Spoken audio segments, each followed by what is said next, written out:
the first annual burger cook-off. I'll be making tofu burgers. And the traditional ground beef. No, tofu's traditional. Tofu's. We're in China. Did you know tofu has been in China for over 2,000 years? Holy cow. Right. But what we have here is traditionally made tofu. Old school. Old school tofu. Whereas in Kai Fai Chu, have you been to Green Jordan? You see where they make the tofu? Yeah. They have the machinery and all that stainless steel stuff done. Would be made the old traditional way where you have wooden crates with lots of holes in it. And you separate the curds in the whey, you pour it in there and the curds go through it. I mean the whey goes through and the curd stays. And then they just press it down. And I think it's all made in wooden slats because I've seen them bring it out in wood. And with tofu, an important thing is to always have it in water and change the water every day. Or it will go off. Huh. And then this tofu, I would say, I wouldn't trust over 3 days. Yeah.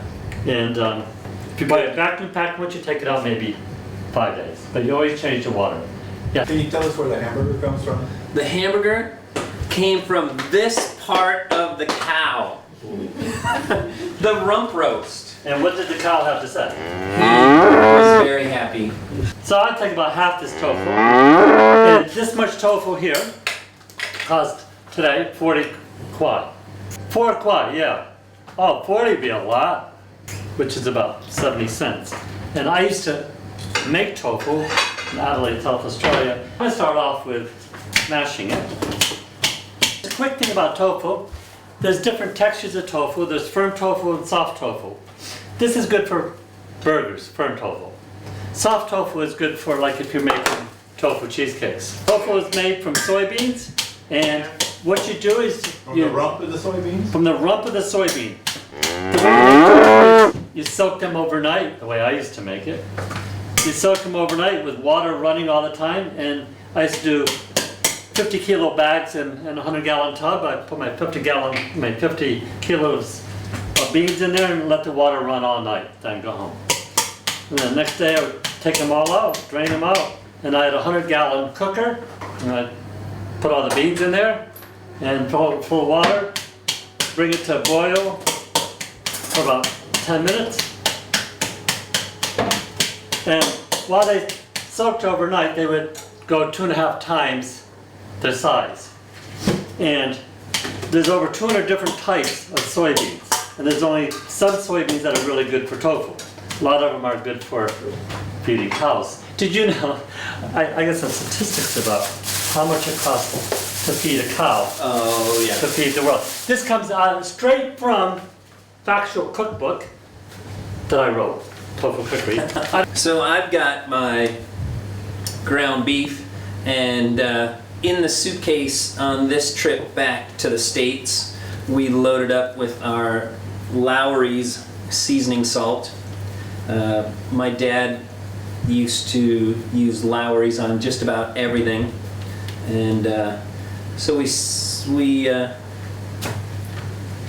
mixed in some Lowry's and some pepper about an hour and a half ago, and just set it in the fridge to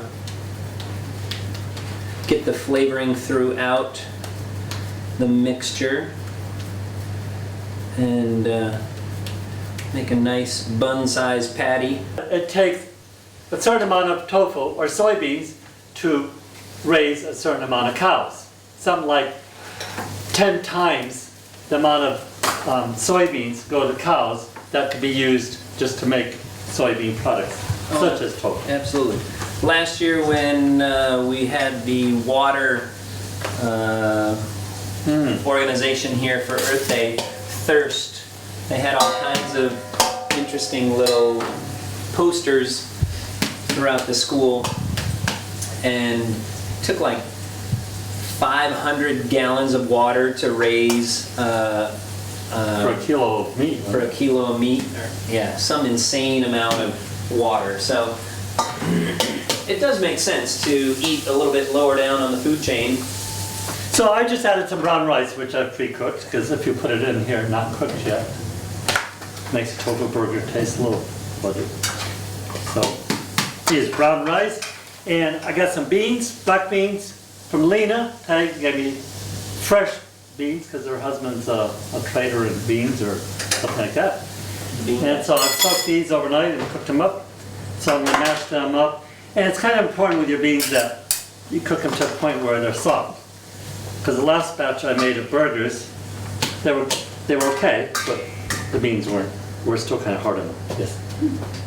While he's getting that going here, we've got some sauteed onions that we will put on top of our burgers. And I've got fresh onions and fresh tomatoes as well. But a sauteed onion adds a little extra zing of flavor. Putting some mushrooms in it too. I mean, the thing with tofu burger is basically you just put anything you want in it. Like veggies, like we had some. Honey, where's the carrots? Oh, The grated carrots. right here? Okay, we already have great. I use carrots a lot. I think they come out the nicest in here. That might be a little You bit just too do much. that on the cheese shredder. You just shred them. Yep. Yeah. So can you mix things in that, right? I mean, put Oh yeah. different vegetables in there. Oh yeah. And what we need something to hold this together. And usually you can use breadcrumbs or flour, whole wheat flour. I just have white flour, but vegetable mix in it. But it's the flour that holds it together. So was that 2 tablespoons or Oh, that's 3 something I don't measure. tablespoons? That's I was gonna say I haven't seen I'm shocked. the No. measuring I know. spoons or the measuring cup. I don't measure anything. Tofu cheesecakes, nothing ever tastes the same twice. And so, even when I used to manufacture my things commercially, people would say, well, they didn't taste like last week's. And I was just saying earlier, I think I had a 40-gallon mixer. And I'd throw my tofu in there, and I had these big bags of spices, and I'd throw them in. And sometimes it'd be different herbs, or if you're an American, you say herbs. I'm gonna throw herb in there, and you look for herb. But herbs, because it starts with a H or an H. In Australia, they say H, a lot of people do. You don't need that. I mean, I get recipes in here called like tofu terry. This is actually called move over Big Mac. Here comes the tofu burger. Oh.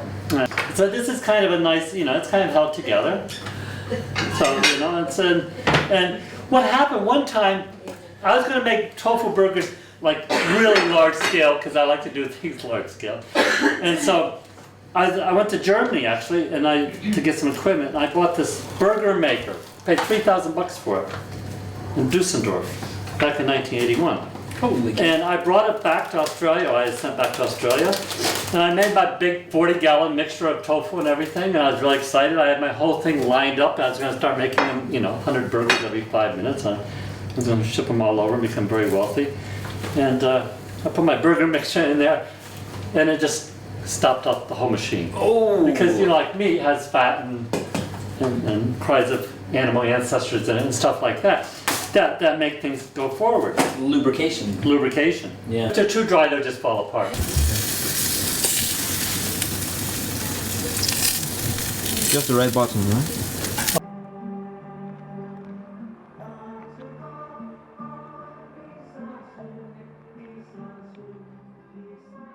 When you What get, a treat.